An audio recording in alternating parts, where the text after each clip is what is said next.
Welcome once again to some 0K action. It's going to be 1 versus 1 on the intersection map, and if anything this is going to kind of highlight how I'm still learning the ropes on this game, especially in how to play 1 versus 1s. So, okay, must have been from a previous conversation, but in any case it looks like we've already started. And at the top left we've got myself at Lightman, we're playing as with light vehicles. Bottom right we've got my opponent Ikins, and he's going to be interesting. He's starting off with a metal extractor, but he's going to be going for cloaky bots, so... okay, we're talking about shields and stuff like that. Well, in any case, okay, screwing up my commands there for some reason, but anyway, there we go. Yeah, going to be going with a relatively safe build, as you can see. Quick Lotus and all that. I'll probably get a okay. Anyway, I'll probably get a radar tower pretty soon as well. And yeah, actually going for a bit of a conservative build indeed. Actually going for a builder first, and then going to go for a bunch of darts, probably just to scout and do a bit of harassment. Let's see. Yep, I'm just going to be expanding alongside the map, and my opponent. Okay, looks like they're just going to keep on talking about it. My opponent's going for a similar thing as well. He's actually got a radar tower right there. It'll actually. Okay, so it won't be able to pick up anything that's here, by the looks of it, but it can pick up the rest. So it's a bit safer to put it there, but at the same time, yeah. Not really sure if that was the best position. Could have put a little bit more further forward, but yeah, whatever. We'll see what happens.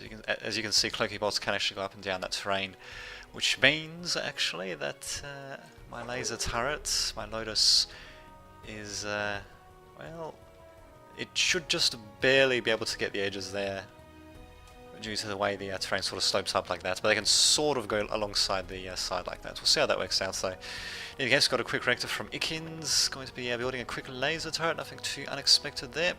And here we go, have my darts finally coming in, going to be encountering Ikins with his glaives coming out, although he's not using them for scouting or anything like that, mostly just for a quick response. And as for my dart, yep, he's going to make it, but he's probably going to get destroyed by Ikins' commander. He's got the heavy machine gun and an energy cell, and he can actually jump him around, so interesting option. Yeah, the recon commander, okay, with a heavy machine gun.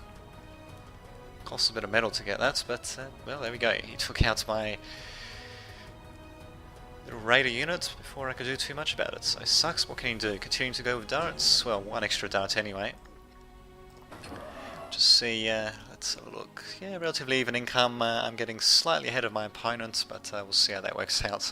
Myself, my opponent is going to be going for a bunch of glaives himself, and just having a look at the radar again. Yeah, okay, he's got that radar coverage.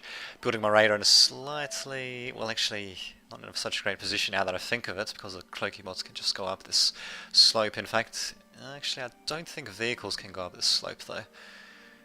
Let's see, we'll just select this thing. Nope, it cannot, but I'm pretty sure that these guys can. Yes. They'll go up slower, but they can still go up that slope actually. So my radar tower, even though it can see more, it's actually yeah, going to be a little bit more vulnerable, unfortunately. It will see the glaives at the very least. I'm not really sure what the hell I'm doing though with my darts. So there we go. I'm not really sure at all. In any case, I should actually be keeping my darts back actually, because I don't think they're going to be too cost effective versus the glaives. Losing 2 just for the cost of a single glaive, yeah, not particularly cost effective at all. I should just use them to zip around and you know, just do a bit more scouting and all that. At the very least though, this dart is actually hiding here. I don't think he can actually see it. Actually no, I think now his Rector's going to see it. Actually I might have a shot, given where the laser turret is. Okay, I might have a shot at this metal extractor, probably not much else. In either case, I do take out the remainder of the glaives there. Other dart managing to survive. Scorch is going to be there, and there we go. So not such a bad start for myself. Ikins, on the other hand, he's yeah, as you can see, he's going to be focusing a hell of a lot more on energy than I am. He's got a bit more energy than I do, and yeah, this game is going to be a good example of how I still need to get used to actually keeping my energy up, especially in smaller team games and in 1 versus 1s, because yeah, Kinz's having extra energy is definitely going to benefit him quite a bit. And what's more so, I believe all of his energy, all of his energy is linked with the metal extractors as well, so he's got 3 of them in his little energy grid, and he's got actually quite a bit of overdrive happening there. Well, it's going up and down, but quite a bit is happening in either case. So there you go. What can this radar tower actually see? Oh, I can't actually see these glaives, so I didn't actually know where the hell they were until they started attacking me, and my darts are unfortunately going to go down, and so is the metal extractor for that matter as well.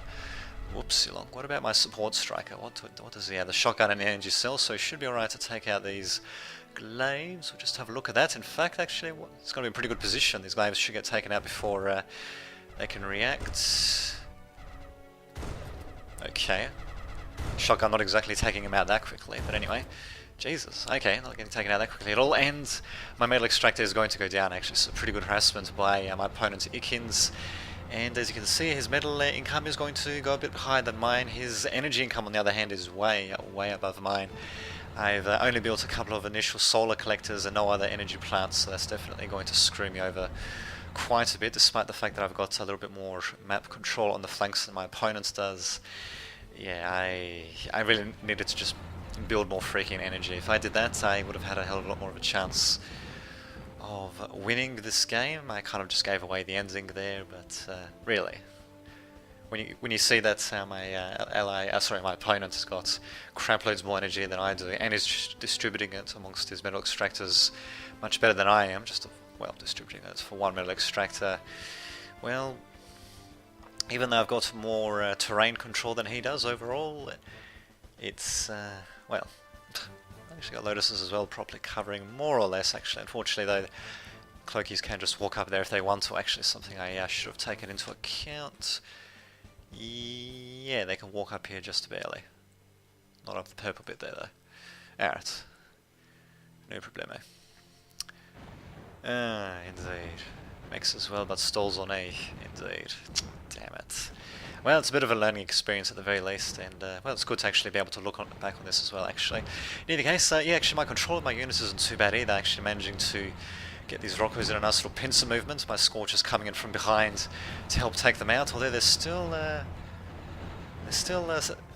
surviving, so I'm not really sure what the hell am I doing with these guys with their movement orders, but I should be trying to just, well, go straight up to these Rockos to take them out, really. I mean, come on, man. But nope, they're actually... wait a minute.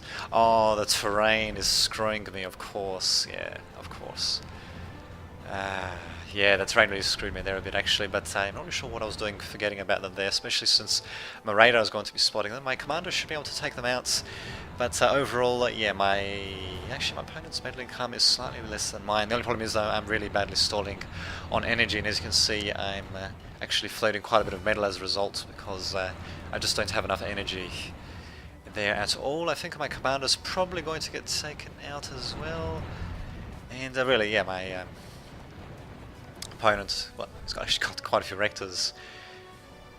Wow, okay, got quite a few Rectors supporting this factory, actually, not too shabby indeed, and yeah, looking at the army sizes, yeah, he's got way more than I do. He's just going to steamroll me, basically, despite my fancy controlled by radar units against his Rockos.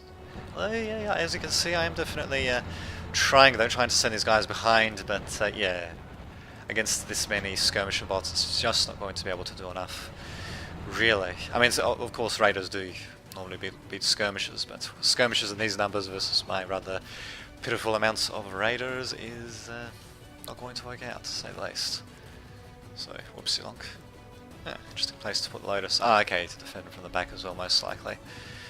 Yeah, I could have put something up here as well, actually, just to get a bit of extra range, but in either case, yeah. Actually got 3 caretakers, bizarrely enough, but I just don't have the energy, and yeah, there we go. Diano go, a bit of a shitty loss for myself there, but definitely a learning experience, especially looking back on this. It just really came down to me not building enough energy plants. If I did that, then, well, I could have turned the extra map control that I had into additional income, and yeah, I wouldn't have struggled with superior numbers of enemy forces, but still an interesting little game there. And there we go, hopefully you've enjoyed that as well. So I'll see you all next time.